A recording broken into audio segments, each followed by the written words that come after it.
What's up, everybody? Coach CeeLo here, and today we have a very, very special episode. You know, we're going to change the format up a little bit. I've been hinting at that for a while, and so we've got a guest speaker, and we're going to start off the very first guest speaker I have. Listen, this man was a Wall Street legend who founded and floated 100 companies.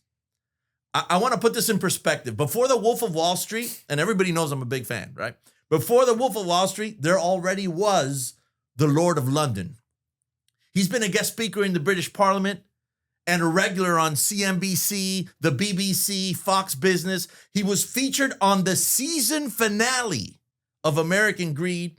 He's also most recently been featured on the Digital Social Hour with Sean Michael Kelly, the True Crime Podcast with Matthew Cox, Dropping Bombs with Brad Lee, and many, many, many more.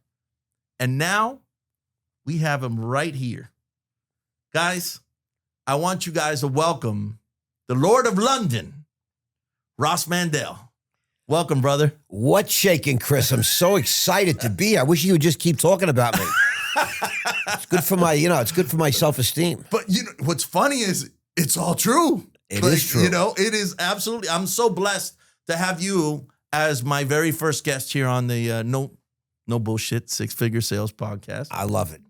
So I just want to get right into it, man. Tell us your story. Like, what were your beginnings and how did you get to here right now? Well, I drove here. I took 95. But I was a good kid. I grew up on Long Island. I was born in Brooklyn. Family was, on the come up, middle class, living the American dream. Lived on Long Island, really nice place to grow up, 45 minutes outside of New York City. So that really was great. I was talking to somebody earlier this week, and I said, if I grew up in another area, I might never have gone to Wall Street because I went because it was just a train ride. And, we were kids. We used to go to New York since we're kids, literally. First time I went to New York, I went by myself when I was 12 years old to buy dirty magazines. So I could sell them. I could sell them around the neighborhood, and I did that. So you're already in sales. I was always, unbeknownst to me, a talented sales guy. I had that. They always say, guy, does he have a gift of gab? You understand that without proper training and guidance, that will only take you so far. Right. But then, when you're in the sales game, you meet a lot of people that are just not salesmen. You can train them, and I've trained them, and I brought them up, and many of them have turned into, $500,000, $700,000 a year guys on Wall Street. But that's because we have the greatest training in the world in that arena. But they're just not sales guys. They're just more quiet types. Right. And you got to have a tongue on you, to be a sales guy, right? Sure. And so I was a kid. I was always a leader in the neighborhood. I was a good athlete. I was a good student. I like to say that I was number 6 out of a class of 630 in my high school, but that's because I outworked other people. I was a worker. When I came home from school, I was excited to do my homework. I know it was freaky, right? I was like a weird kid that way. I loved the challenge in the competition. I did. I had this big, ugly green table in my room, my bedroom. My mother called it a carpenter's table. She got it like some yard sale or something. And I used to just lay out all my stuff, and I would bang out my homework. But I like to read, okay, and I'd love to watch TV. And so, I became a really effective communicator because I believe that all knowledge comes from books. And if you watch enough TV and movies, you learn how to communicate. And my dad passed away when I was 16 years old, and I was no longer a good kid. I went fucking crazy. I didn't want to feel anything. I couldn't deal with it. It was too much for me. My dad was my North Star. He was my life. He was my everything. And basically, I just started taking drugs and drinking. And I can honestly tell you in the audience, from September 27th, 1973 was 16 years old. My dad was only 48 when he passed. Right up until October the 11th, 1990, I was stoned the whole time. When I tell you stoned, I mean, not a day went by. Wow. I don't take pride in that, but I want to be very clear. It's part of my story. It's my truth. And so, but even with that, it's expensive to get stoned every day. Sure, that costs money. Fucking A. And when you grow up on Long Island and then you go to New York, it's a lot of money. And so I always needed money. So I figured out ways to get money. I looked at the world and I thought of how can I get money so I could keep getting high, because the idea of not getting high was ridiculous to me. I never thought I would ever get clean, really. And one of the funny things when you're a kid and you figure out how to get money and you're always getting high, that leads you to meeting a lot of women and being what they call a cool guy. A lot of people looked at me as a cool guy. I look back now, it's my 50-year high school reunion coming up this November. Wow. Yeah, we're having a big event in Long Island. And a lot of the people I recognize, they weren't into that kind of thing. They were really, they became doctors, lawyers, whatever. They're serious young people. Like my kids would never want to be around stoners, my girls. But they, hung out for a minute. There was always a period in time when, everybody wanted the bad boy like that. And I was the bad boy almost instantly, but I was a cool guy because I had been a real athlete, a real student. You don't just become stupid. You just become stoned. And I was in college and I was dating like some of the hottest girls in the University of Maryland. I had a little Camaro, a white Camaro, which I loved. And I basically never went to class. I just got high and learned about women, but I needed money. So I was one of the cool guys. We used to throw parties. We would go to the hottest clubs in town and say, what's your worst night? And they'd say Sunday night, Monday night. So all right, tell you what we're going to do. How would you like us to bring 1,000 young kids there? How are you going to do that? Don't worry about it.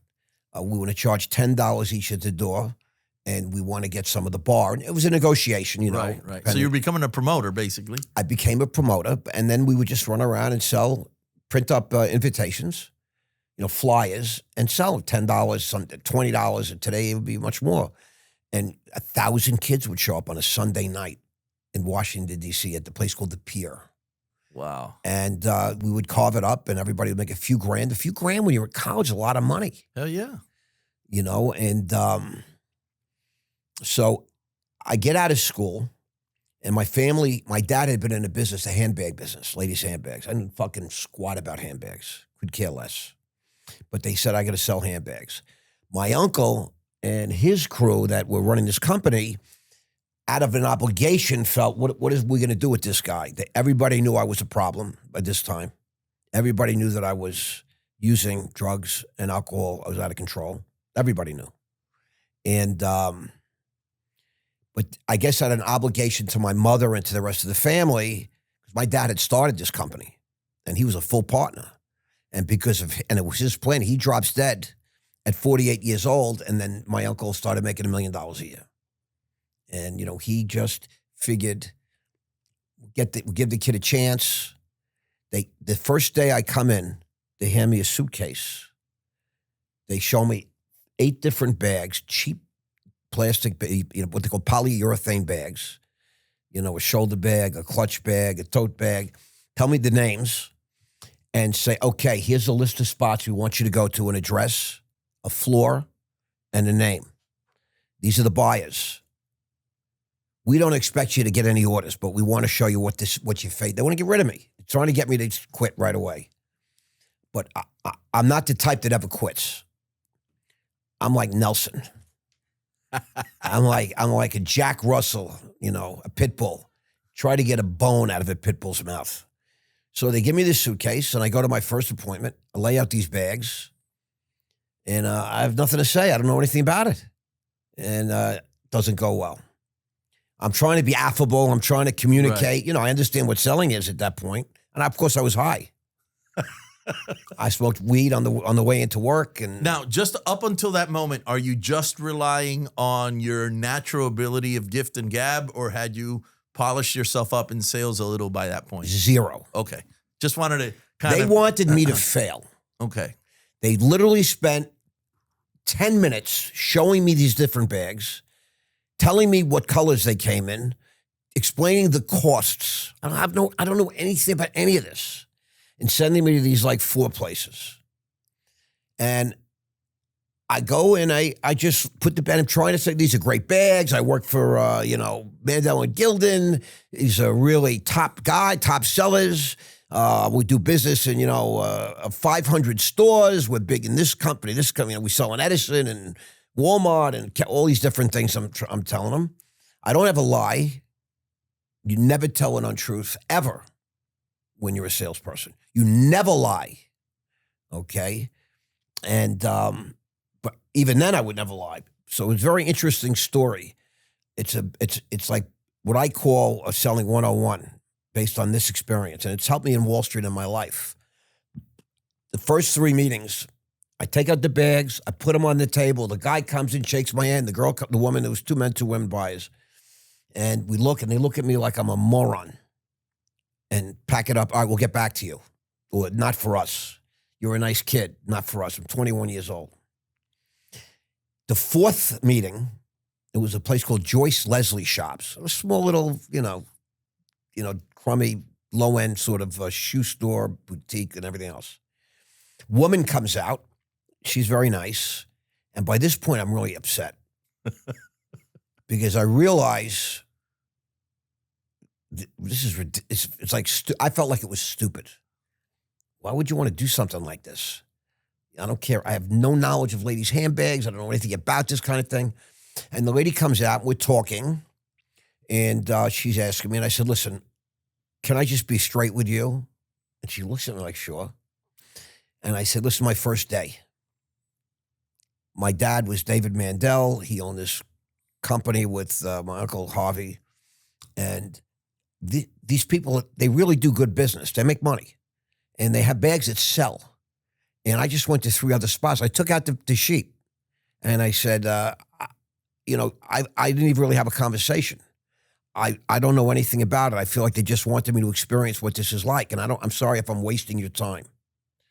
But if you could do something to help me, wow, I would really be appreciative. And she looked at me, she goes, you know what? Let's see what I can do. And she writes an order.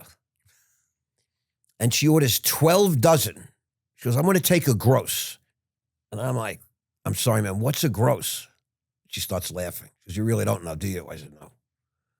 I said, but I will tell you one thing, ma'am, if there's anything you need, I'm your guy. If you anything you want, anything you need, I'll do whatever it takes. Because I'm a beast. I'm a kid, I'm young, it's my first day, but you know what? You have a friend for life. That's how I remember this whole thing.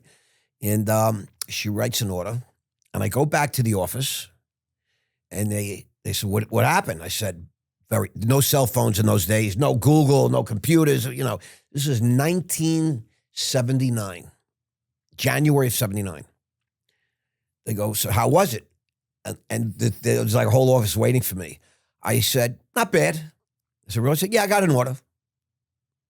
They fucking couldn't believe it. Let me see. Harry, this one guy, who was like the manager, said, let me see. He was my dad's friend and like a family member. Growing up, I thought he was my uncle. He wanted me to fail. And I didn't know this at the time.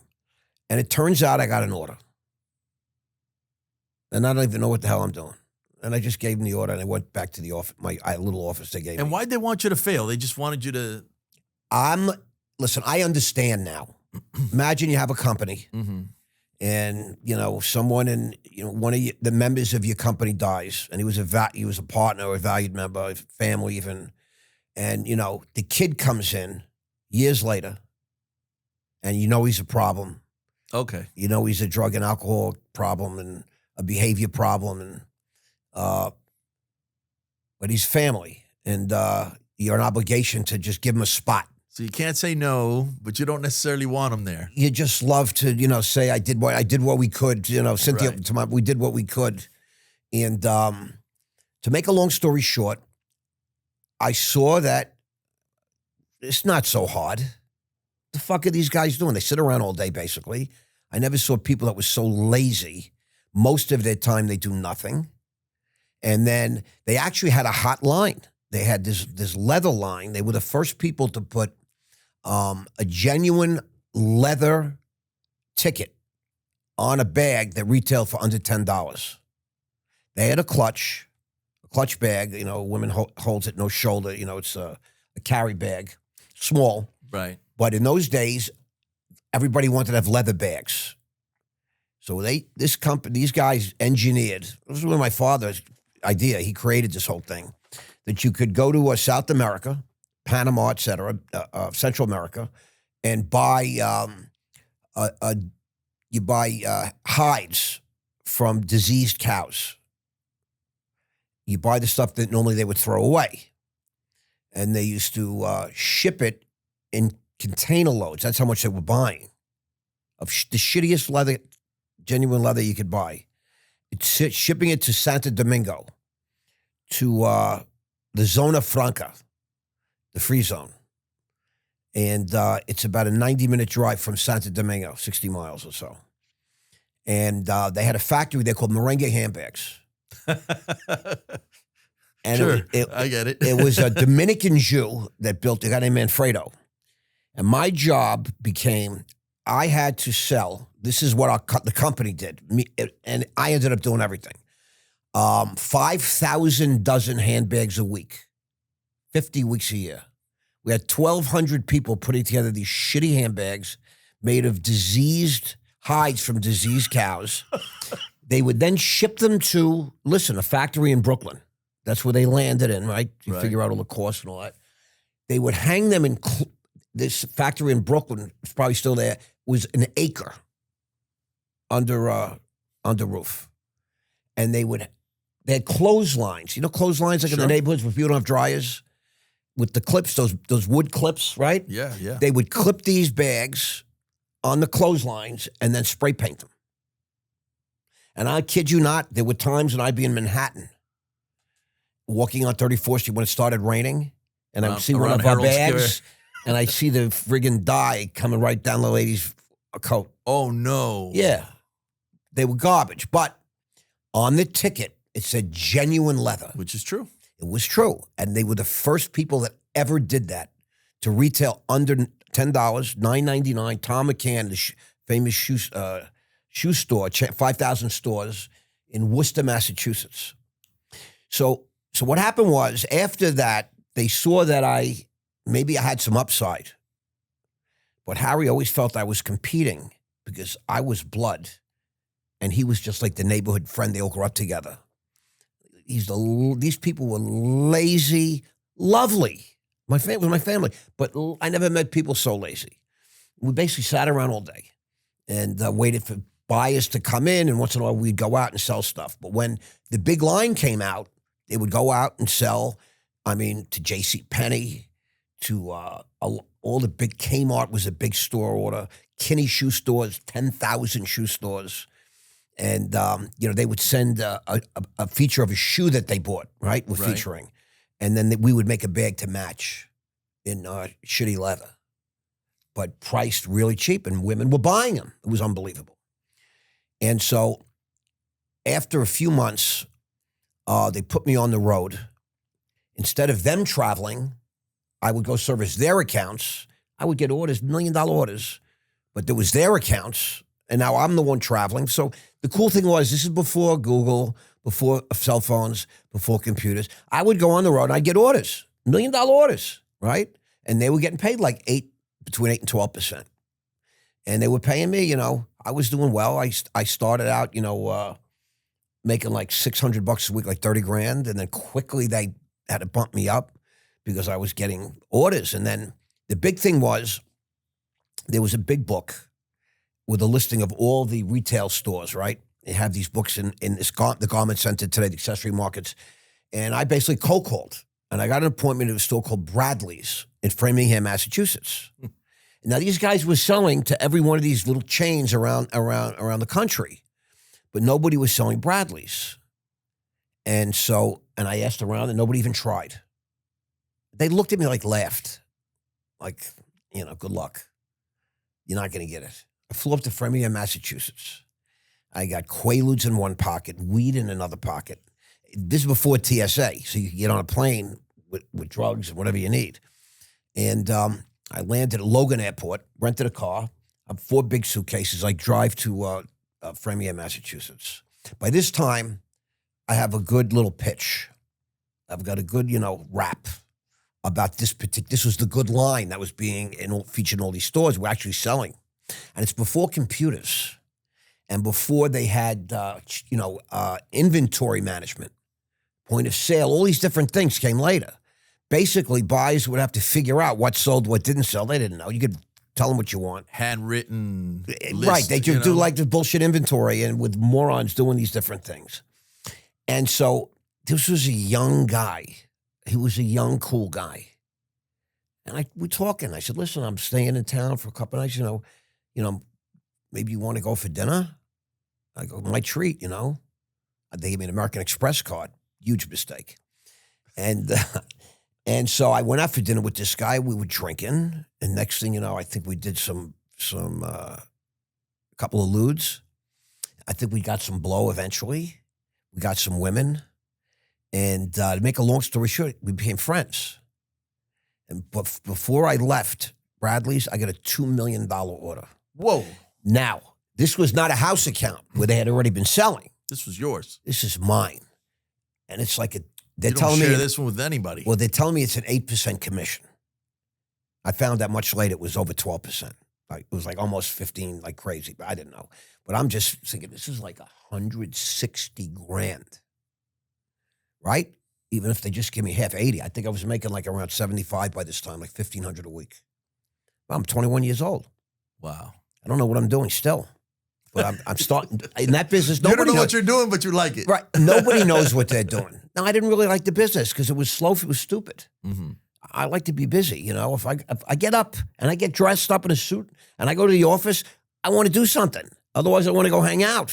I want to take a nap. I want to, eat, drink, hang out with my friends, And now I've come back. There were no cell phones, so you can't call these guys. Right. It was dial phones, hotels. They didn't know what was going on. Yet. I just knew that I did good, and I didn't give a shit. So I'm now using that credit card everywhere. I'm going to strip clubs. I'm getting to know America. They eventually sent me all over the country. 9 months a year I was traveling. Literally 9 months I was away, living out of these suitcases. American Express card. Make a long story short, I eventually got up to $150,000 a year. Right away, off the rip. By the time I was 22, I'm making $150,000 a year. Legit. And then I'm banging out the American Express card. Back around what year? This is 1979. 1979, guys, making $100,000 a year. 150. Right. 150. Plus banging out the credit card for $4,000 a month. Okay. Eventually, I went crazy and said, "Cap me out." They said, "Listen, we don't want you to spend more than $1,000." I said, "But what if I have to do this?" All right, $5,000. I found myself negotiating out of this, because I was having fun now. Right. So I'm making friends. I had a friend now in Boston. Every time I went to Boston, and he introduced me, I went to other stores, and eventually, it came to a point where we would give out envelopes. So a buyer would expect a little envelope Christmas time. So I was the guy that was sent around the country to do the envelopes. But I also had I created some of my own relationships. So meanwhile, I'm generating a lot of business. I'm earning my way. And one day they call me in and say, we have really great news for you, Ross. We want to make you a partner. Wow. Right. Well, meanwhile, I'm generating most of the business. Yeah. At this point, I'm handling all the house accounts, which are their accounts. I don't know what the hell they're doing, and I'm traveling all the time and living out of hotels. But it was fun. I got to really experience America. I go to all these different cities, and nobody ever knew really where I was because we didn't have cell phones and you couldn't report in. And I would be calling from excuse me, can I use your phone, at this account, whatever.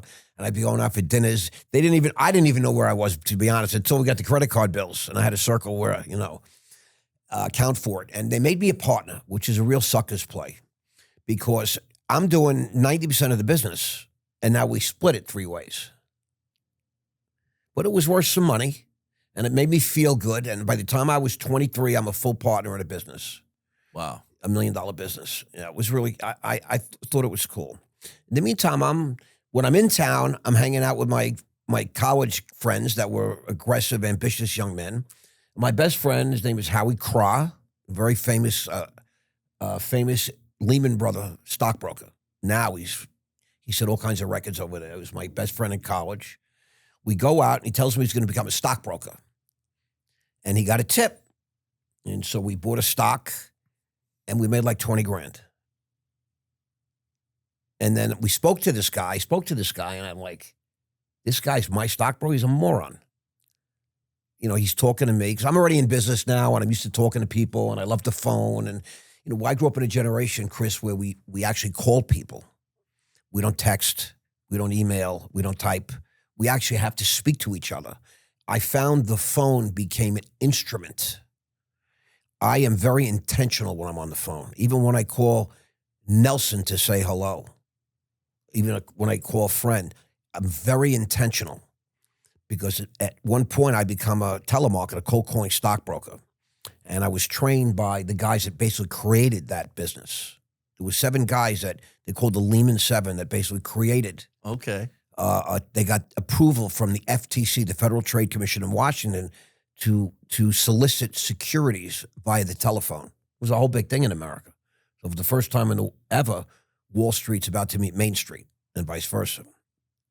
But in the meantime, Craw tells me he's going into the stock market because these guys are making millions. Now, what we used to do is we would go to, it was the disco days, Studio 54, Xenon, Magique, the Underground. I mean, the most famous, Infinity. These are the most, and guys, my generation, these names will live forever. You know what I'm saying?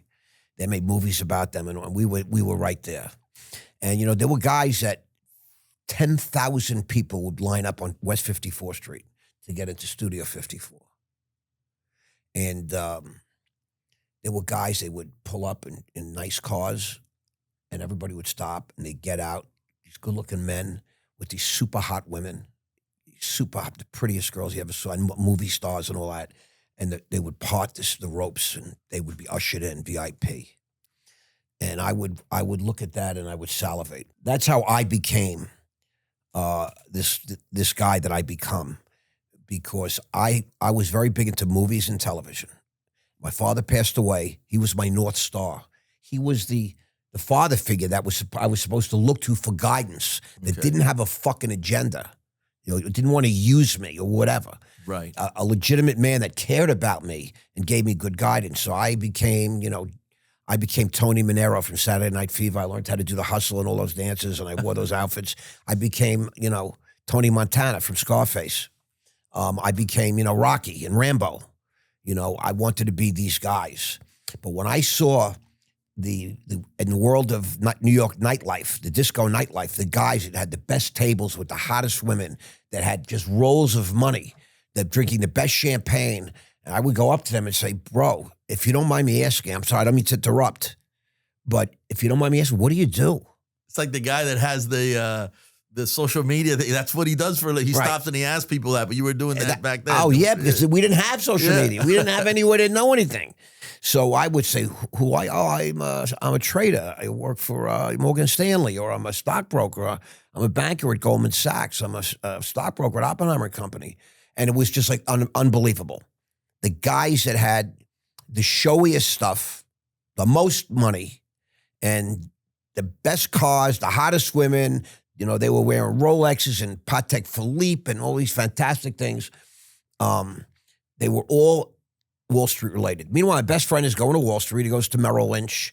The only place he gets hired is the Galleria Mall. There's a Merrill Lynch office there in Houston, Texas. He actually moves there. I go visit him. I could care less. But then we go out for dinner. He moves back to New York. He quits Merrill Lynch, gets hired at Lehman Brothers. Takes me out for a big dinner to celebrate. He goes, I said, wow, bro, because we're ordering all this great stuff. He goes, I got you. He goes, I made 400 grand last year. I'm like, 400 grand? That's what the senior partner in the business is making. Wow. I'm making $150, maybe 200 all in, right? Because of the benefits with the credit card and the car. He goes, yeah, I'll make 800, 750, 800 this year. I said, what the fuck do you do? I said, no, tell me what you do. Tell me, what time did you get up this morning? He goes, I get up around 6:30. I have coffee. I take a shower. I put in a nice suit. You got to get really nice suits, okay? And then I take a cab or car service. And he goes, I never take the subway. I haven't taken a subway now in 2 years. I said, what? He goes, yeah. And I go to an office downtown. We have a meeting. Everybody drinks coffee. And I basically sit in an office, smoke cigarettes, and I talk on the phone. 2 nights a week, I work till 8 o'clock. And that's it. I said, you don't have to travel? He says, no. I said, I don't understand. What is it that you actually do on the phone? We sell stocks. He says, well, what do you know about stocks? He goes, I didn't know anything. Now I know everything. They give us scripts. We have meetings. We study. We learn. I said, you're going to make 800 grand? I feel like a peanut now. I was, this is you young boys. Just popped your well, bubble. alpha male. I'm making 150. I'm a partner, But I know the truth. I'm living I'm living in airports and traveling and Sure. all this bullshit I'm dealing with. To me, to put on a nice suit and just work in an office all day, I said I can probably do that. He goes, definitely. And this is where this was one of the big moments in my life. My best friend from college, right? My brother. We've done everything together.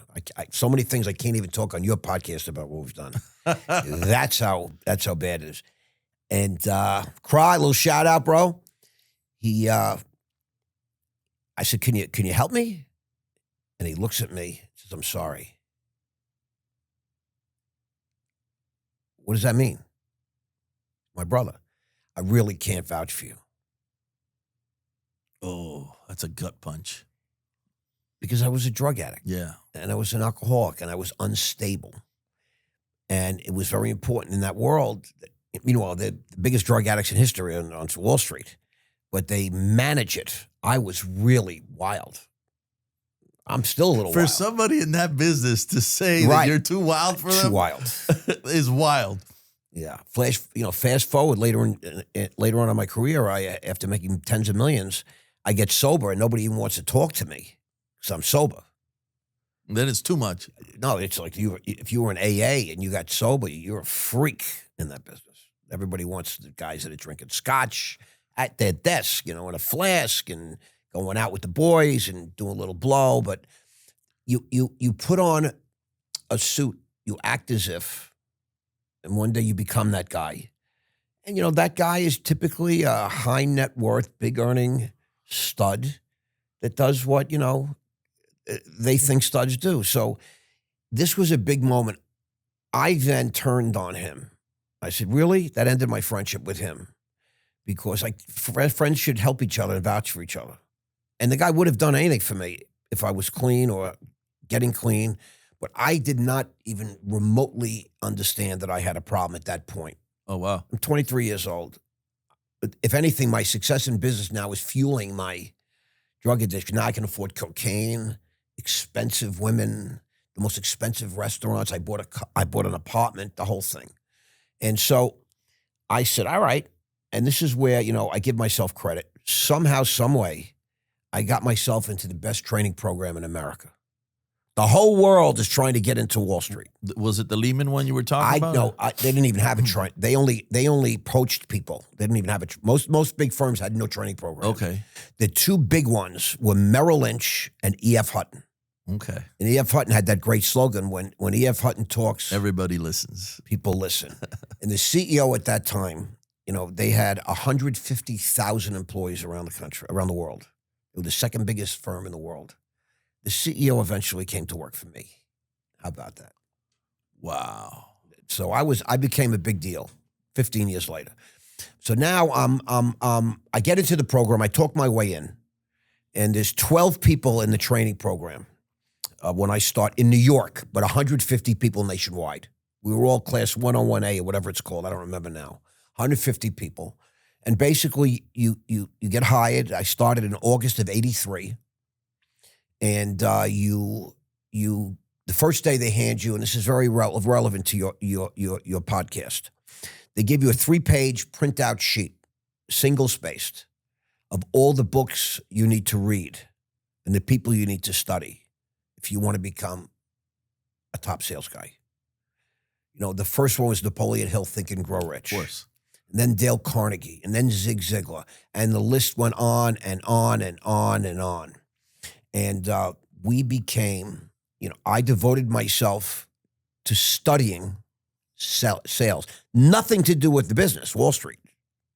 They want you to be able to sell. So stop right there. So up until that moment, you were extremely successful just by being Ross, just by being who you were, the gift of gab. But now all of a sudden, you started taking it serious. Well, here's something that did happen. So when I got that Bradley's order, right, in the handbag business, right, it took me about 6 to 9 months from when I started. When I got that order by myself, all of a sudden everything changed in the handbag business. And some of the men came. It was a big business. I mean, they did millions a year, but some of the senior guys, including my dad's partner, my Uncle Harvey at the time, who paid me no mind until that day. And then he took me on the road with him a few times. And I learned the value of selling in person. Okay.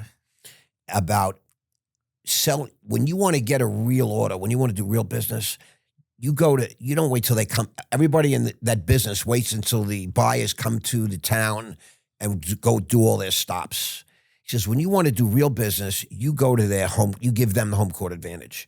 You go to the place where they're the king, when they say jump, everybody jumps. Their spot behind their desk in their hometown. He goes, you go see people at their place of business where they rule. And if you can master that sale, and he gave me a lot of tips and stuff that became really, really valuable to me later on. Okay. But now I'm going to Wall Street where everything is on the phone. This was the beginning of telemarketing. The big firms said, wow, for the first time in 150 years, you can solicit people over the telephone. And they studied telemarketing. They basically created telemarketing.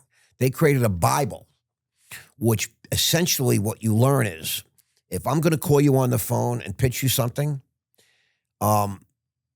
there's a very finite number of objections that you can make. It's vast. It's vast, but it's not infinite. It's measurable. Right. And they created a book. It's called the Lehman Book. And it's what Jordan Belfort from The Wolf of Wall Street has packaged up and sold as his straight line method that every single cold calling salesman on Wall Street has learned. Right. It's the Lehman method. It's the Lehman Bible, it's called.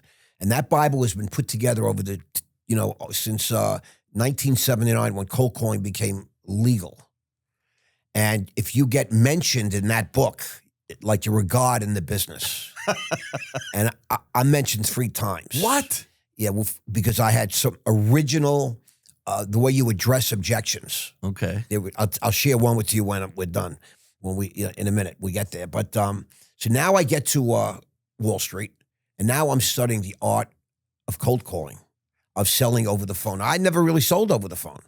You remember when I went to the handbag business, they gave me a list of, I had two big sample kits flying all over the friggin' country.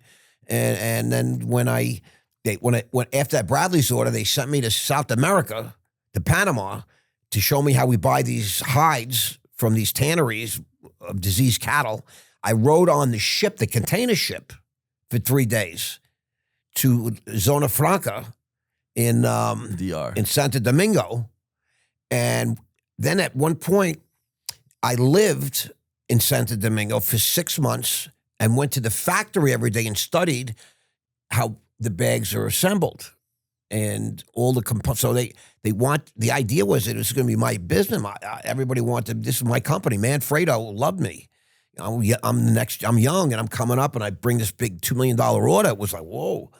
And so I got to party in Santo Domingo for 6 months. Great story. They wanted me to stay. There's no Airbnbs. There was no cell phones, no computers. They didn't know where I was. They sent me I called long distance, once a month. And I checked into the Hotel Santo Domingo, which was owned by a guy named Oscar De La Renta, the fashion guy. Oh, wow. And I said, I'm staying here. I'm not going to go stay in someone's house in Santiago by the factory. I'll drive every day. So I rented a car. I spent I spent way too much money, but I was having fun. I didn't give a shit. This is my life. I'm in my 20s. I'm in Dominican Republic. I got money. I got weed. I'm buying drugs. I'm in heaven, and I'm doing business, right? I'm learning so much. And one day, I'm passed out. It must have been a real bender. I don't remember the details. And I'm dreaming that I'm like swimming, and I'm wet, and there's wind, and there's sound, and there's trees, and I'm sleeping, but I feel like I'm swimming. And all of a sudden, I wake up, and I'm in this hotel room, and there's no roof on the hotel. What happened? And it's pouring rain. I'm laying in puddles of water, and that's why I keep moving my head from side to side because I can't breathe because the pillow's soaked. It was a famous hurricane in like 1980 or 82, and the roof of the hotel blew off. And everybody else was, went to safety, and meanwhile, I'm unconscious laying in the bed. It was one of my little, great stories. But so now I'm on Wall Street, and I start studying the art of selling. Now, we didn't have what you guys have to. I'll never forget, I was listening to Zig Ziglar in my car down to Wall Street on a 8-track or cassette. It was those days, Zig Ziglar, talking about these things. And I read all the books. When I get into something, I get into it 1,000%. I'm digital. I don't have a dimmer switch. I'm on or I'm off. There's no middle ground with me. And this is now, so what happened was when I told my family I want to leave the handbag business and go down to E.F. Hutton, I got a job. They're paying me $150 a week to sell stocks. My mother was so proud of me because I was in the handbag business like my dad had been, and now I'm like considered a star. I'm good. It was stupid business for me, but slow. I like business. I like to do business. And she goes, well, how much are they paying you at E.F. Hutton? I said, well, they start out $150 a week, and I get to study for 4 months to learn about the business. And then I take the test. And if I pass the test, I'm a stockbroker, but then we get no salary. She goes, well, how are you going to live? I said, commission. She goes, commission on what? Moms never take that well. I said, I'm going to sell stocks and bonds. She goes, what do you know about stocks and bonds? I said, nothing. She goes, what are you going to do? We don't have any money. You don't have a trust fund. We don't know any family money. What are you going to do? She literally had a nervous breakdown. She was in bed for 3 months because I was here making all this money. And I basically gave up my partnership and said, listen, I got to go. I went to, made a quick deal. It was enough money to carry me for a few months because I couldn't live on $150 a week. Of course not. They gave you enough money to pay for your Subway token, and so you can eat a hot dog for lunch every day. And that's what I did. I had a few extra dollars because remember, I have to party. I'm not giving up my party lifestyle. You hadn't cleaned yourself up yet. So clean myself up, bro. Now I'm getting dressed. I'm smoking weed. I'm going down stoned every day. You had 17 years of that. Yeah. Well, so I went down to Wall Street. I'm 24. I don't get clean till I'm 33. I didn't get clean till 1990. I was born in 57. So, make a long story short, my first day, I passed the test. Then they send us to Miami, of all places. Let's go. For 3 weeks for sales training. I had like a blackout. The whole time I was just partying. For real. I'm not taking it very seriously. And then we come back from sales training and we get into a room one day, 150 people. And it's a giant room. And there's desks and a raised platform. There's giant tables like you're sitting. And there were phones in front of everybody. And I get a desk, like I'm number 112 out of 150, big numbers. And you're supposed to dial your phone right that day. And when you raise your hand, they see 112, they press a couple of buttons and they can listen into the call. And they started to grade us. So here's the thing I love about Wall Street. Everybody knows everything. Everything is transparent. You can't say, yeah, well, I opened 20 accounts last month. Everybody knows you opened 3. You can't say I made, 50,000 gross. You made 3,000 gross because all your numbers are printed. You're rated, graded, all these different things. And so I'm in this giant room, my first day on the phone, and you're supposed to just cold calling, get leads, right? They gave us these lead cards like D&Bs. You dial and you get a guy on the phone, you raise up, and then that guy, you see me at the dais, and you click on, and you hear how I'm just presenting. All I'm getting is a qualified lead. And once you do, are you passing it on to a senior broker? No. This is this is you getting leads now. Okay. This is you getting leads. This is a real, they only do that at sort of small firms. Okay. The big firms, you have your own desk, you're a stockbroker, registered representative. I was licensed to sell insurance, health insurance, accident and health, all these, life insurance, life, health, accident. Annuities. Yeah, no, I got licensed. I got all these different licenses. I never did any. I did some of that, but I quickly discovered the lane I wanted to travel in. And so this is Big Balls Ross Mandell. I love telling this story because for the first time, I'm high. Like I would tell you, I'm always on something. For the first time in my life, I'm really nervous. I don't get nervous like other people. I have my own little things, but I'm not nervous all the time. Hardly ever nervous. But now for the first time, I'm nervous. I never perspire. I was a wrestler when I was young, always making weight and fighting in heat and all these different things.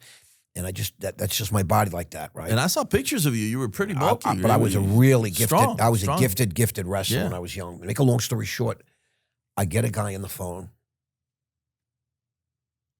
and and I hang up and I stop perspiring. There's an expression in sales, don't wait till that phone gets to be 1,000 pounds. My hands are wet. And meanwhile, people all around are raising their hands. They got this guy, they're getting, and they grading you. They listening to how you talk on the phone, how you present yourself. You have a script right in front of you. It's a phone call. And I'm having like an anxiety attack. It's a true story. And then everybody's getting graded, like how many leads you get, count as leads, and it's on a big monitor at the front of the room. Everybody knows. And I'm not even on the board yet. And everybody's starting to get 1 lead, 2 lead. I only got one person on the phone. I hung up on him. I said, bro, you got to tighten up. My self-talk. Self-talk is very important for your salesman to understand. You coach yourself. And you're Coach CeeLo. You know these things. But self-talk is so important. I stress that when I train people. And so I'm dialing. I'm nervous because I see the board, like 150 squares, and mostly everybody has one mark, and I'm nothing. And so I get another guy in the phone, and I start my little pitch, and I hang up the phone. And now I have to literally dry my hand. I'll never forget to dry my hand on my suit. I'm so nervous, and I'm like having a full-blown anxiety attack, and I'm like, bro, what the fuck? Like, I'm just thinking all these, I'm hearing my mother's voice. You gave up your life. You gave me the partnership. What are you doing? You're stupid. You're an idiot. You're a drug addict. Rah, rah, rah. Everybody knew. And my self-talk said, bro, man up. And now everybody's on the board. It's like an electronic scoreboard, and this guy has 3 leads. This guy's 2. All right. And you've been competitive as hell your whole life. My whole life. And I'm like choking. And this is game day. I gave up a whole life for this. And then finally, and you're dialing the phone and nobody's picking up. Dialing the phone and no, it's an answering machine. Dialing the phone and it's busy. And then finally a guy picks up. And I go right into my pitch the 3rd time. And I have a great talk with this guy. He ends up becoming a huge client. He sent me over $10 million over the years. I ended up making millions off this guy. And he sent me about 40 referrals. But that day, I got my first lead. And he owned a fuel oil and gas company up in Harlem, believe it or not, in New York. And his business, he did $40 million a year in business. And he used to buy millions in stock, millions in bond, never bought stocks till he eventually gave me an order. Quick question, just out of curiosity. So when they're giving you these leads, Mm-hmm. did they know who they were calling? Like, was there intel already on the person you're calling? Zero. So it could have been Joe Schmo that sweeps. So let me tell you what they the do in that street. business. And Uh-huh. they buy, you buy lead cards from Dun and Bradstreet. Right. You know, when you have a business, you'd want to get a Dunn's number if you're a legitimate business. Dun & Bradstreet evaluates businesses, and they print out these 3x5 cards. And it basically gives you the name of the business, how many employees it has, how much business they do, how long they've been in business, what the business is, and the name of the contact, CEO, he's a COO, he's the owner, he's a partner, whatever. Usually the information, 50-50 if the information is correct. 50-50. All right. So they pay it might pennies. be a qualified lead. It might not. No, it's but not a qualified lead. It's just a lead. Okay. It's a card. It's a business card. And then it's up to you to qualify it and get a lead. All right. And this is the most important part of business. Chris, there's nothing more important because you can be the greatest sales guy on earth, the best closer in the world. You only have so many pitches in you, even the best. Right. Just the way it is. Right. You know, LeBron James can't play 30 basketball games in one day. At some point, he's going to fall off. Right. So you have so many pitches you can make. And if you're talking to guys that just don't have the money, if you're talking to a lead that's not qualified, you just wasted a great pitch. And I became one of the great all-time closers in the history of Wall Street. I'm a very, very competent salesman. And I'm highly trained. And I have a style of my own. And I teach all these things because there's so much intel. There's so much tricks and techniques, right? But everybody has their own style. Because, again, when you're selling, it's mano y mano. There's no one way. Well, there's the wrong way. I can show you the wrong way. And I can show you the right way, but every sale can go in many different directions. But initially, when you're learning, I learned one way. And to get a lead, it's to just engage the lead in conversation, keep him on the phone, and get as much information as you can from him. Because he's a lead. Now, is he a qualified lead? Right. Am I good? Is he worth spending time and mental capital? On Wall Street, an initial opening trade has to be $10,000. Still. If it's not $10,000, can't do the deal. So if I have a stock and it's $8, you got to buy $10,000 worth, or it's no good. And so you could be a lovely guy and you're willing to send me $1,000. So many people when I first started, I got $2,000 for you. I could do $3,000. I don't have that kind of money. I can't $10,000. My wife will leave me. You know, and you can push, you move it around, but you don't want to waste your time because there are plenty of guys that could do $10,000. So I'm spending a lot of time with a guy that really can't do it. Next. Right. My favorite word in the English language is next. I mean, I love a quick no. Thank you. Thank you. Now, I don't take no for an answer, but I certainly don't want to spend time on someone that's not qualified. If you're laying to me, you're a big deal, you're a big shot, you got this and that, you could do 10 grand. Don't tell me you can't do 10 grand. I don't care. You can do it or you can't. And then the next thing is, what stocks do you buy? And so I became very rigid in what I was told. So when I'm given a body of information from smart people, when I know it's real, it's wisdom, it's real data, I don't try to fool around. Right. I take it literally. I'm not one of these guys, well, I can finagle this and I don't do that. I'm the same. I'm a big script guy and I'm big on sticking to a system and correct. Right. And that's exactly right. And the thing about scripts, a lot of guys say, I'm not gonna. So in this game I'm in now, you can't use scripts. You're on camera. Right. When you can, I have a great clipboard, and I like to show raw media on the underside. My brother here gave me the stickers. But to make a long story short, the true reason is it's not that I'm showing raw media. I really needed to look at some of these questions because I forget. Right. Right? Because there's a million things going on. The point being, when you're on the phone and you can't see me, I use every tool I can. When I train women, I say, listen, show your tits. Because wear a short skirt. Cross and uncross your legs. I do. Every asset that you have that God blessed you with, you use if you really want to create wealth. It's about how important is that for you. I'm not telling you to sleep with a guy. I'm not saying to pull it away. I'm just saying any asset I have, I use. I'm 5'9". I have a tendency to have a belly. Okay, I'm wearing glasses. I'm older. Any asset I can muster, I'm going to use because I'm serious about creating wealth for myself, for my family, my friends, and my investors. That's who I am. And so when they told me, stick to the script, do it this way, I did it as much as I could. I learned that you have to be able to pivot in business. And that's a very big lesson. But at the point of my career where I'm sharing with you, my first night on the phone, didn't understand that yet. Didn't understand much of anything. And I'm going to tell you this, and it's very important.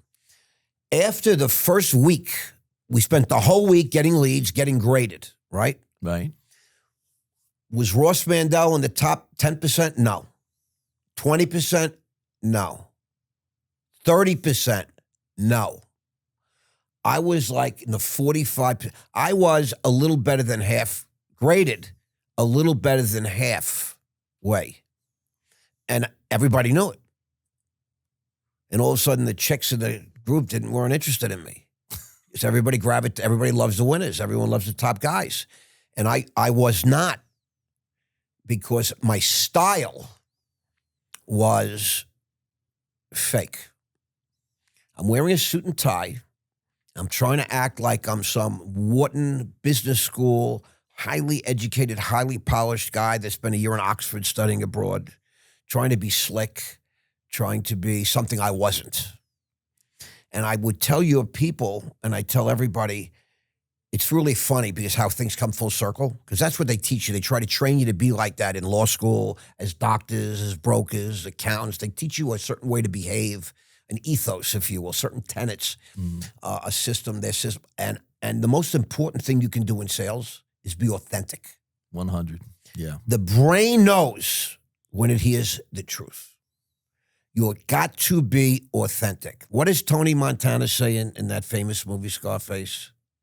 I never lie. Even when I'm lying, I'm still telling the truth. Something like that. I butchered that pretty big, but I know. Nelson would know. I know. I'm going to take some shit for that later.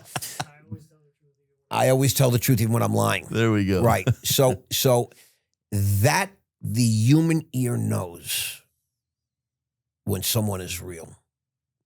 And when I told you the Joyce Leslie story, my first order in the handbag business, when I said, listen, it's my first day on the job. I just went to 3 people and I got nothing. I don't want to go back to the office and show them nothing. Is there anything you can do for me? Can you help me? I'll do anything to make good for you. Okay? I dropped the bullshit where I'm trying to act like I'm a handbag salesman. Right. And when I got on the phone and I got my first big order, was $100,000 of New York City municipal bonds, tax-free bonds. They were GOs of like 92 or 96, I forget. And this guy had already bought millions of these bonds around the street, and he's throwing me 100,000 bonds if I can match a certain price. He turned around and said, so I'm trying to act like, I have a lot of, I never had an order. It was my first order, my first account. It was $100,000. I made a big impression. And he says to me, you really haven't been doing this too long, have you? His name was Don. I said, no, Don. Let me be very candid with you. You see, you have to learn to, so you never say, let me be honest with you. I'm always honest. I'm always honest. But I'm not always candid, and I'm not always forthcoming. A lot of times I'll omit the truth. when I'm making a presentation. I'm not always frank, candid, right? Laying it all on the table. Right. I'm not telling the guy I'm doing this for years, but so I said to him, this is my first day as a stockbroker. But I want you to know, I know I'm a young kid. I'm right here on Wall Street. I'm at E.F. Hutton. This is one of the top 3 firms in the world right now. I have access to all kinds of information. I'm an animal. I will do anything for you, Don. There was silence. It's very similar to what you told the lady at Joyce. And he said, you know what? All right. Here's what I want. He read me this. I'm trying to pitch him some stock. And it's 100 bonds, which is $100,000 order. Face value is $1,000 at maturity. And he tells me the price. And we had an inventory. I'm looking at the inventory, and we're like 4 points over the inventory. That's how sketchy Wall Street is. And I said, you know, I got to talk to some people because I can't see. And I'm like, he's not going to do this deal. And I went to my manager. My manager looked at me proudly and said, you know, let's call the bond desk. And we get this guy on the phone. And he says, I'll tell you what I'm going to do. And Terry, his name is Terrell W. Bergstead. Terry, a shout out. He was my first manager. He says to the guy in the bond desk, this is his first day on the phone. This will be his first account. So I got all the information. Wow. And I said, the guy said, he gave me his word, if we could satisfy this order at this price, it's a good order. If I could, would you? $100,000. Wow. And the bond desk goes, I'll tell you what we're going to do. He makes it even 2 points lower. That's how sketchy bonds are, but I don't want to get into this in this whole call right now. Right. Boy, I learned about that day. And so there's no commission on a bond trade. It's all built in. And this guy moved the market 6 points. You don't understand what that is, but that's 6 basis points. Huge on $100,000, right? It's like $6,000. And moving around. And I'm thinking, you know, all right, so I just did this big trade. I'm going to get no money out of it. And when I got my first check, I couldn't believe how much money the check was on Wall Street. And I was debating. Like it's when somebody gives you too much money. Right. But you kind of doubt it, right? I said I said they got it wrong and clearly made a mistake, thousands. And so I went to my manager. I said, you know, I think they made a mistake. You know, they gave me all this money. And he goes, no, it's a little bonus from the bond department. We're really proud of you. Wow. I ended up doing about $50 million worth of bond trades after that. They got me so much. It was a good move. They gave me like $4,000. Wow. On one trade. I'm like, what? $4,000. You know what I mean? That was like, that one trade was like, $1,000 a week. It was my first paycheck on Wall Street. That's amazing. I was getting $150 a week, and then you go straight commission. So I want to ask you, I want to move on to how we got to Sky Capital and how you became the Lord of London. But before we do, for my audience, you know, my audience is basically, it's salespeople that are professional. They're working in they're in the business. They're in the trenches.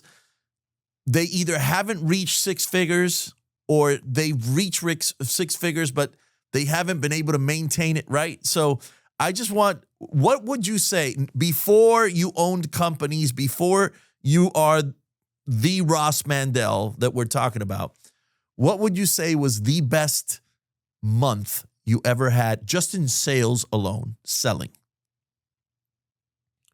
Well, how much did I earn? Yeah. All right, well, so this is before I got sober. My best month, I made to my pocket $227,000 for the month. In a month. That was my take home. Yeah. Okay. Amazing. Yeah. By the way, I missed like a week and a half that month. So that was that was 3 weeks of work. But once I learned how to do $100,000 a month, mm-hmm. I never did under $100,000 a month ever. Wow. To this day. So make a long story short, someone would say, how do you make $100,000 a month? Well, the stock market's only open an average 20 days a month. Mm-hmm. That means you got to make $5,000 a day. It's pretty simple, right? Right. Break it down. But what I would tell you people, there's thousands of years of studies by the most brilliant people in the history of the world that have studied the art of selling. If you put whatever you can put into the art of selling, get the books, learn the thought, get Dale Carnegie, Zig Ziglar, understand Tony Robbins, be great, Grant Cardone even, Brad Lee. These are really amazing names. Napoleon Hill will teach you how to think. Okay, so this is critically important. The art of selling. The great news is there's no mystery. Every single thing that you can think of is already out there. And with Google and ChatGPT, you don't have any worries. You can learn everything. However, the most important thing is you take it seriously and then you practice. We used to do a lot of role playing. Mm-hmm. You know, we would literally get together, smoke weed, play Atari, drink shots, and then role play. I'm pitching you, you're pitching me, you're the customer, you're the customer's wife. I mean, we would go, all these, we'd spend literally, one day every week after work, just hanging out, partying and practicing. We'd go to bars and practice, picking up women, meeting guys, all these different things. But learn how to incorporate all this wisdom into your authentic self.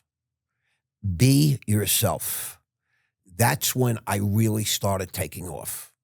Wow. When I could just be me. Because you want to know something? If you study the art of selling and you really hone your communication skills, you will always be able to attract your people, your audience, if you're authentic, if you're real, if you're true. If you're fake and you're phony, you might have a great run. I just think it's so miserable having to pretend that you're something you're not. It's so great, like coming onto your podcast today, telling these stories about me, because this is me and it doesn't change. It's real. And I do remember different things, at different times to bring up. And I want you to know that I've evolved and I'm continually evolving and I learn every day. Some people think, well, I make $100,000 a year. What is this guy going to teach me? He makes $30,000 a year. I learn from people. There's no such thing as being better than somebody. We're all different. There's something very special about each and every one of us. I learn every day. And I'm going to tell you, oftentimes I forget. We all have built-in forgetters. And I always need to sharpen my skills and all these different type things. And it's a privilege to be able to talk about these things with you. My head was somewhere else completely in the last few days. And this is my favorite subject in the world. I love the art of selling and communicating. Me too. So thank you. It's a gift for me. So at some point in time, I become the biggest broker wherever I went. Wow. And I'm working for a guy, his name is David Black. At the time, he was the youngest member of the Forbes 400. On his 30th birthday, Merck gave him a check for $300 million. He was living in his mother's apartment. True story, David Black, B-L-E-C-H. He then went into the venture capital business. And he took like $50 million of the $300 million. And he put like $1 million in like 50 deals. And a couple hit. And he's making millions. He's worth, I don't know, 700 million, whatever the numbers were crazy numbers. This is back in the 80s, 90s. Very famous guy. And he built the biggest biotech. It's called the Life Sciences on Wall Street.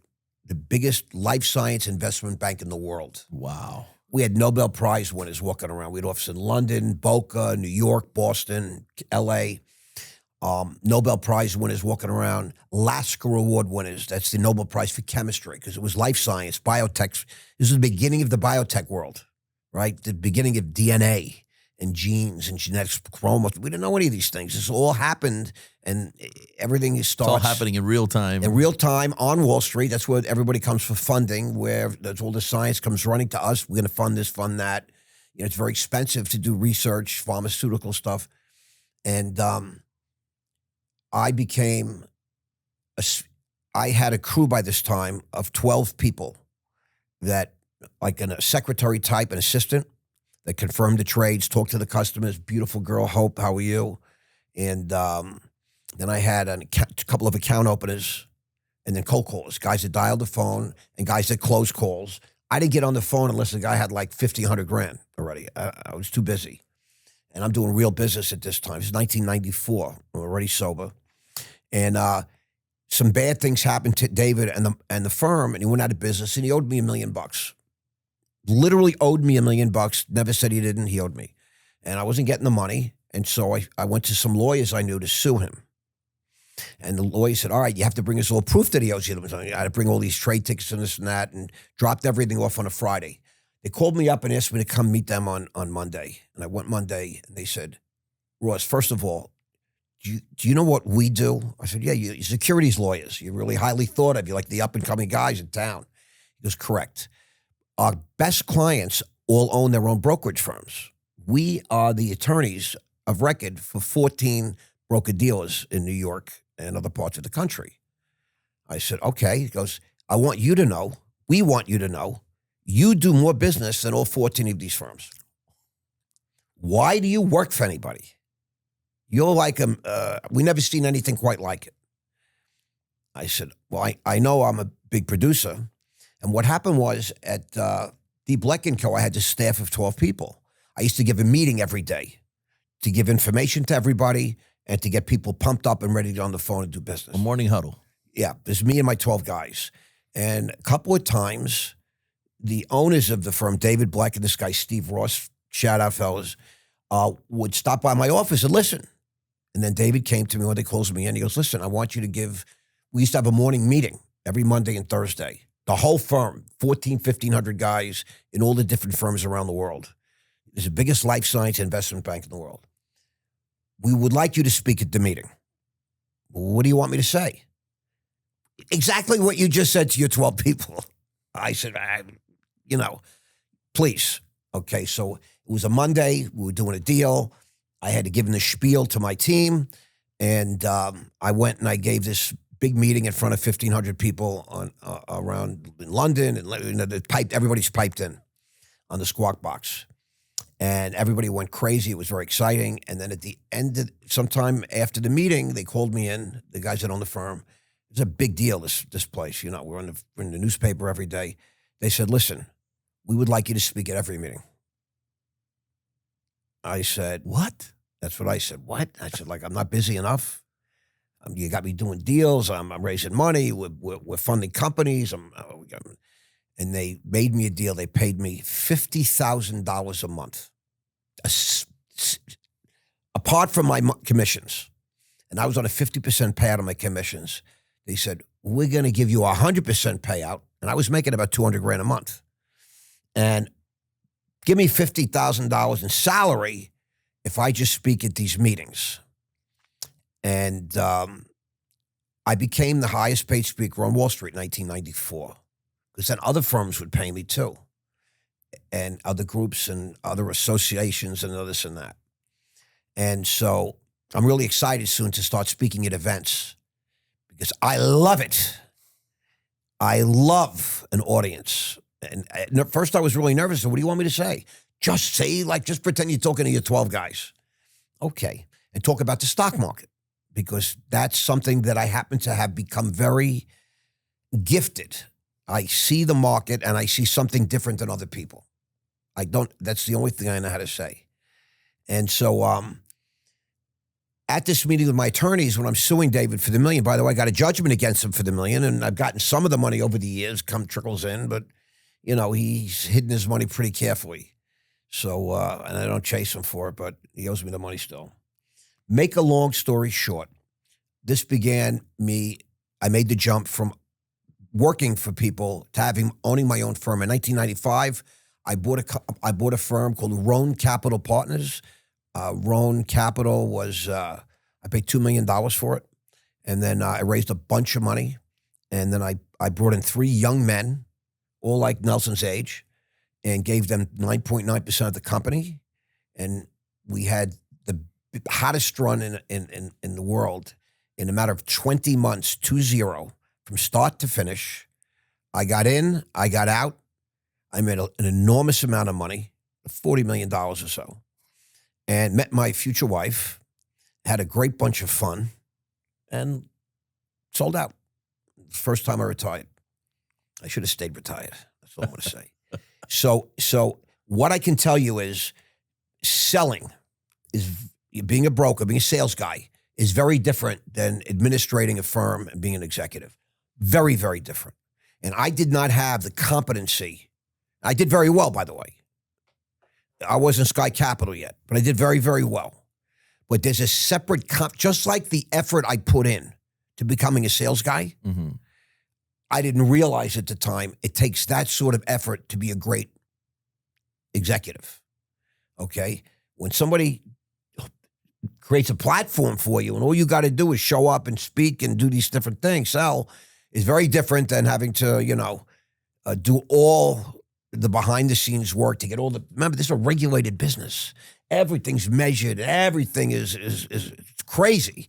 I would never work in a regulated business again, but that was my experience. And I retired. And then I came back out of retirement because some people begged me to. And I did very well with that. I should have stayed. I retired again. I got married. I bought a house. I bought an apartment. We had a dog, a second dog. We had a baby with a second baby, 14 cars, 18 wardrobes, and 3 little beautiful women, and eventually 4 dogs, a beach house, a city apartment, a house in London, a house in Florida. I'm living the life. I'm very happy. So remember, what we didn't talk about was in March of '87, Mm-hmm. on my 30th birthday, my account was worth $30 million. And I'll never forget because I told everybody. If I ran into you in a club, I told you I had $30 million. I told everybody. I was so proud because when I started, remember, I was making commission only. I'd gone through all my money because that's what you do when you're a drug addict and alcoholic. And in 1983, August of '83, I put $1,500, might have been $1,700, but that was a check I got from my commission from the handbag business, the last one. And I opened up an account at E.F. Hutton, and I started trading my own account. And I started developing great relationships. I'm working right on Wall Street. I'm a kid, in my early 20s. I'm out drinking and smoking every night. So I'm meeting every trader or every trader's assistant, all the bankers or their assistants. We're doing 1 million deals. There's so many things going on. I had access to all kinds of amazing information. And, people think insider trading is like a big deal. It's really not as big a deal as people think, but information is a big deal. So a lot of information is public. It's just that nobody knows. I mean, did you guys watch CNBC today in the morning? Do you wake up to Fox Business? Do you watch Reuters and Dow Jones and Bloomberg and all that? I do. Every morning and every night. When I go home, my TVs are on that. And it's actually an effort for me to get off those channels. And I watch the ticker tape because I learned how to trade on the tape because we didn't have computers when I started. There were no computers, bro. And then Quotrons came in and we 6 guys would share a Quotron. And it would update every 15 minutes. And you had to press, refresh. Nothing, we had no live quotes. So, I learned that way. With the information that everyone has today, it's like a joke for me. And I had a big conversation yesterday with my ex-wife who's screaming and yelling at me because I'm giving information out to some people and everybody's making, literally, I have people that I'm about to make millions of dollars right now. It's the easiest market I've ever seen in my life. It's like a joke. And my ex-wife is yelling at me because she's not making the money.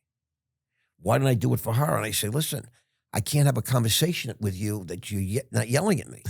And when I tell you to open an account, you tell me to go fuck myself. And everything's an argument. When I advise people, I say, shut the fuck up. This is what you do. Don't ask me any questions, okay? Here's what you're going to do.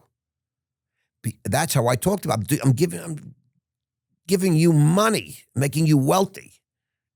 I'm not interested in your opinion. But I can't have it. So it's a very, very wonderful market. And I'm reposting videos on my stories on Instagram right now. And I'm showing people videos I did live and I predicted everything that's happening right now. Every single thing. Amazing. And actually, I've seen some of that. And, everybody's talking AI. Everybody's talking AI. Mm-hmm. And AI is the next big thing. But there's something coming after AI nobody's talking about. And it's the biggest thing. It is the biggest thing. The quantum is coming. Quantum mechanics, quantum computing. You get into those situations, the right situations now, you got stocks that are $40 that are going to be $4,000. Hey, you guys heard it here. That's right. I'm correct. And IonQ, I'll tell you guys right now, $43 a share. IONQ. $43 roughly right about now. Okay? it'll be between 2 and 326. What do you want to do about it? I told everybody NVIDIA at 18. It went to 1,000, split 10 for 1. I did a video recently, and I was telling everyone, buy NVIDIA, buy Palantir. They're about 140 this morning. I just reposted it on my stories on Instagram. They're 180 now. It's just 3 weeks, 3 weeks ago. They're all up at all-time highs. Bitcoin, I told everyone about Bitcoin. It's going 100,000 when it was 30,000 last year. It was 120,000. So I want to redirect you real quick because I know we got Sky a limit. How did we do Sky Capital and Lord of London? Okay, so now I come out of retirement.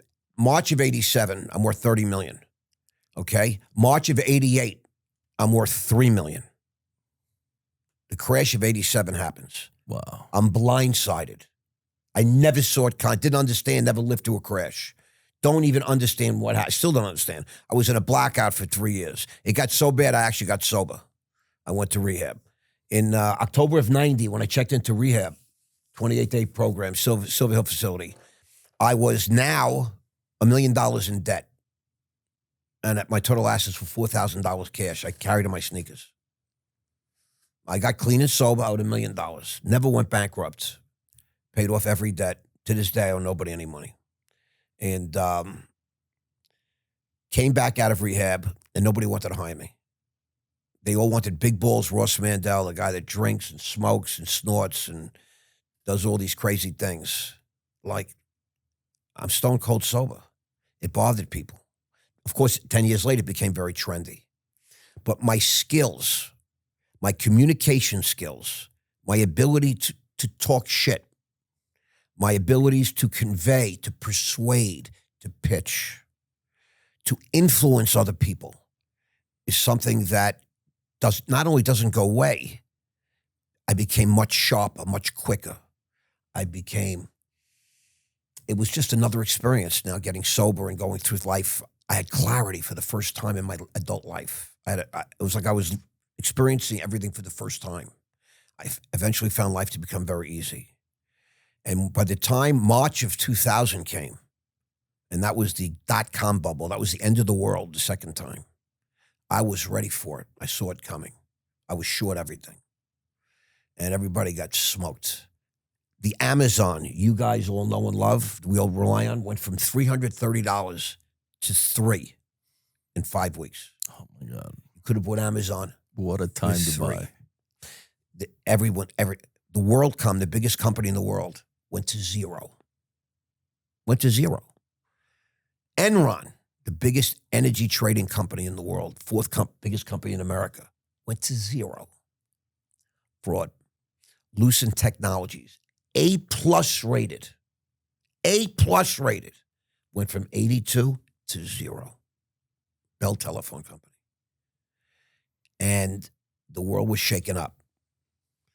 So I not only was ready for it, I was listening to television. My daughter Skylar was just born. She was 1 month old in March of 2000. And I'm watching all these pundits on CNBC, and there wasn't even a Fox Business in those days. Dow Jones, Bloomberg, paying attention to all that. And nobody seemed to understand what was really happening. And so I wrote a paper. I posited that this was a long overdue correction. It's a crash. There's going to be a reshuffling of the deck, and that I was going to go back into the financial business because the financial sector is going to be hit the hardest, and I'm going to be able to buy assets for 5 cents on the dollar.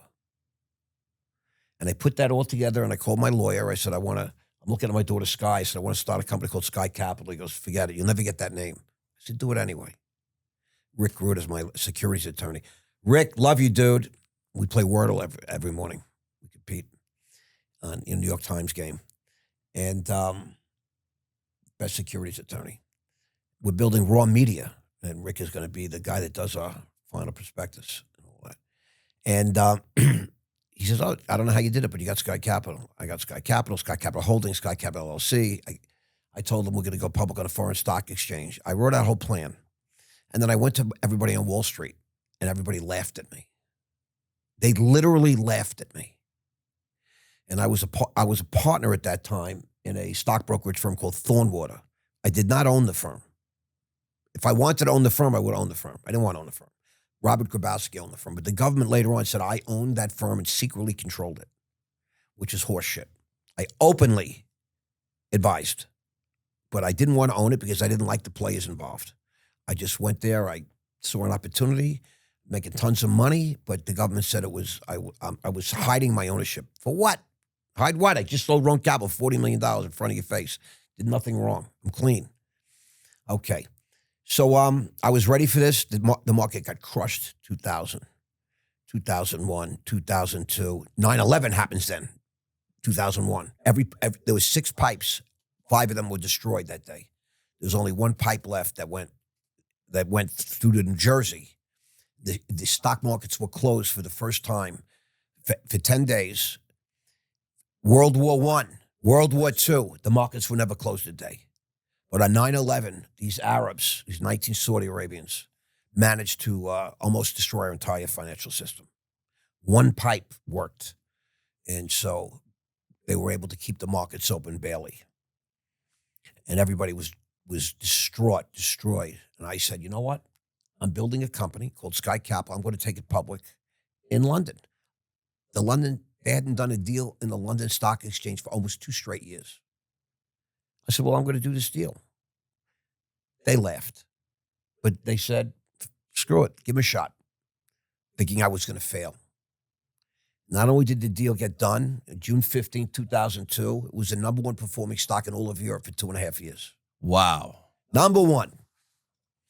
Because I'm really good at this kind of thing. Because I had spent my life understanding the art of selling, the art of communicating. And the idea is this, and I want to say this to you, because most sales guys don't get this part, okay? The art of the sale, right? That's something that we say as sales guys, right? As brokers, as agents. The key is structuring the proposition. I can teach you how to be the greatest sales guy that you can be. I'm good at this kind of, and I know you're very good. I seen you. I follow you on all your social media. If you don't follow Coach CeeLo, you're a dope. This guy spits out solid gold every single day. And his content is amazing because I know the guy that puts that together for you. He's cranky, he's stubborn, but we know a guy. He is becoming the mastermind behind the masterminds. And but here's the deal. I could teach you all these great skills, but if you have a crappy proposition, you could spit, but you're spitting into the wind. Always better to spit with the wind, right? Rather than spitting into the wind. Of course. And so if you can understand how to craft a proposition, so it doesn't matter what you're selling, if it's a timeshare or if it's an event, look at how the presentation is structured. If you're just a sales guy, you might not have any say over how the event is structured or the financial terms, but you can certainly structure the pitch or the presentation. Start with that. And so I became very effective at taking a written presentation, a written script that everybody was sort of given and using, and adjusting it, making it my own. And then I said, you know what? So many of these deals I get into are just shit. I can probably do better. And if something's going to go tits up, better that I did it than I did someone. I'm stupid enough to do someone else's Titanic. Better it's my Titanic. Well, be careful what you wish for. I got it. So to make a long story short, I built Sky Capital. I founded it. I funded it. I floated it. 2 years later, it was so successful, I put together $1 billion. I raised $1 billion basically on my own and took that public as Sky Capital Enterprises, bought 8 pieces of 8 companies. I was killing it. And then one day the feds came into my office. And at the end of the day, it all comes down to selling and communication.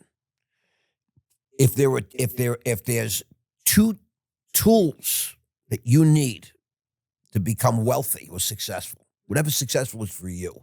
We all have different, different thoughts, ideas. Definitions, correct. And you're going to be successful no matter what. If you can sell something, you'll never starve. You'll never go hungry. But if you can understand the art of structuring the deal as well as pitching the deal, now it's win-win.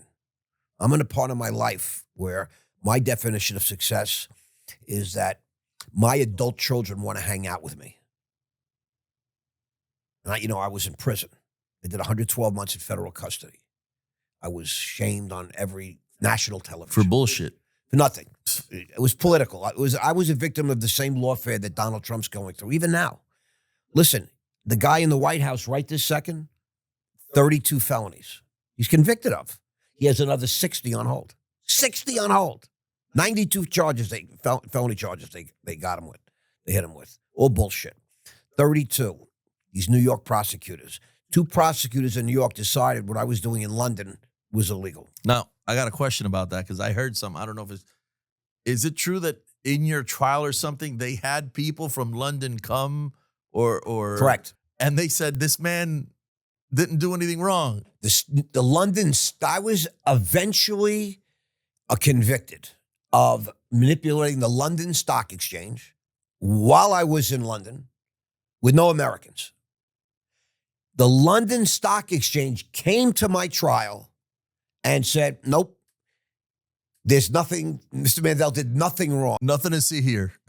Worse than that, I had a letter on their letterhead written by the head of the London, congratulating me and thanking me for when I sold my operation to Gus's people, the people Gus works for. David Scott bought it from me. They said that they were so thrilled with the way I conducted myself. And the judge in my trial was so crooked, he wouldn't allow that into evidence. Correct. Just so you know, these are facts. And more facts. I went to trial with a young man, a stockbroker who I was a mentor of. He worked for the company. He didn't own the company. All my people had stock in the company. I made everybody wealthy. We're the only 2 people that got prosecuted. Everybody else that was found became wealthy. Even the secretaries. I mean, sure, everybody got stock, just so you know. Both companies went public. The Sky Enterprises is the one the fund. I priced it at £1. Everybody bought it at 50 cents. A pound in those days was about $2. It opened up at £2 and then went to £3. And within 4 days, they took off the lockups, meaning everyone could just sell. That's how much in demand it was, because there was no stock and everybody wanted to buy it. So typically in underwritings, they lock you up for a certain amount of time if you're an insider. They said just with hot stock rules, we're taking off all the lockups. If you want to sell, sell. Because everybody was trying to buy it. But so the most interesting thing is the kid that went to trial with me, Adam Harrington, convicted of 4 counts, just like me, same 4 counts. He got 60 months. I got 144 months because I was the owner operator, sophisticated me. They have what they call enhancements, the sentencing. But we convicted of the same 4 things. He rang the bell at the London Stock Exchange last week. And you could see, he posted it on LinkedIn for the world to see. And he's on the podium, which is very prestigious. I've done it twice in the past. I'm going to do it a 3rd time. But with all the people that I introduced him to. Okay, because I also was invited to speak in Parliament twice and all these different things. It's the same thing like in Donald Trump's case, where the judge said Mar-a-Lago's only worth $18 million. Okay, it's worth close to $1 billion, just so you know. And everybody knows. And the judge valued it at $18 million, and that's where they say he defrauded the bank. And the bank says, we weren't defrauded. Nobody complained. Same thing. The banks were like, nobody defrauded us. Nobody sued or anything like that. So my case is a big pile of horse shit, which is why I have no restrictions and I have no civil lawsuits or anything. In this day and age, if you rip people off, you get sued. Like my ex-wife says, as long as you can talk, we're good. I'll wheel you around. She's got a warped sense of humor, but she's very pragmatic. So the point being is, if you're a young sales guy and you work for Coach CeeLo, or you're in that sphere or orbit, master the art of selling. If that's going to be your thing, become an effective communicator. I had to go to the friggin' library. I had to go to the bookstore and look for books on sales. We didn't have that shit. We had 8-track tapes when I started. They were this big. I mean, it was ridiculous. I remember the cassettes. My dad was a career salesman. Yep. He'd have the cassettes, and I would listen to his cassettes, which actually brings me to something. I'm so grateful to have you here on my first podcast, my first interview podcast in this kind of format. And I just want to close it up with one question. All right. So you run into your 20-year-old self, or you got a son, or you got a daughter or a nephew, someone you love. They're good at sales, but not quite there yet. And they're hearing your story. You're going to give them a quick little tidbit of advice. What would that be? Life is a journey. It's a marathon. It's not a sprint. It's everything in life is a game. It's a game.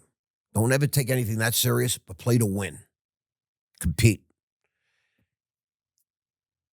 With AI, with things like ChatGPT, with Google, all the analytics you have, if you're going to be, if you intend to go into sales, study sales. You're competing with people that take it very seriously. If you're going to go into medicine, medical school's 8 years. 8 years of really hard study. My youngest daughter just started law school. Her first full day starts on Monday, first year. Wow, shout out to her. Shout out Sydney for the defense. And for 3 years, she's given up life. There's no fooling around, no nonsense. She doesn't have to work, but she has to study and become an attorney. So you have to commit a certain amount of time to master your craft. We know a guy who is he has a podcast. He's an editor. He handles studios and records and advises and all these different things. And he went to Ian Bick and Kevin Lanning, and he's getting advice. And my advice to him is to keep going, keep your nose down, and keep understanding, and be the best that you can be. Because life is a marathon. You don't know what's going to happen. I see some of these marathoners, and they say, they stepped on they misstepped on mile 17. And mile 22, they, tried to get a drink, from a bystander, and so they slipped. A lot of things life's going to happen. Okay? Life's going to happen. So where you have a chance to hone a skill, especially if you're young, get in there and do it and be great. I have kids, 25, 22. I said, look, if you're not going to compete in something and you don't want to be great, don't do it. Don't do it. I'm completely incompetent in most things because I don't give a shit. I care about what I care about, and what I do, I'm an expert. And when I tell you an expert, I'm one of the best in the world. One of the best in the world. I'm proud to say it. It's true. Most people that know me would confirm that, because that's where I devoted my life to. We've all been born. We're all going to die. Not everybody's lives. I say that. Not everybody lives. So live, enjoy your life. But at the things you do in your life, chase greatness. If you chase greatness and you give your best, you can never lose. That's a secret. Guys, Ross Mandell, look him up. He's on all social media, Raw Media. We'll put all the links down below and everywhere else. This is Coach CeeLo, the no bullshit six-figure sales podcast. Y'all know, if you're maintaining, you're cracking, you're just reaching above 6 figures, and you want to keep doing it or you want to get better, keep listening to me. You'll be the next. See ya.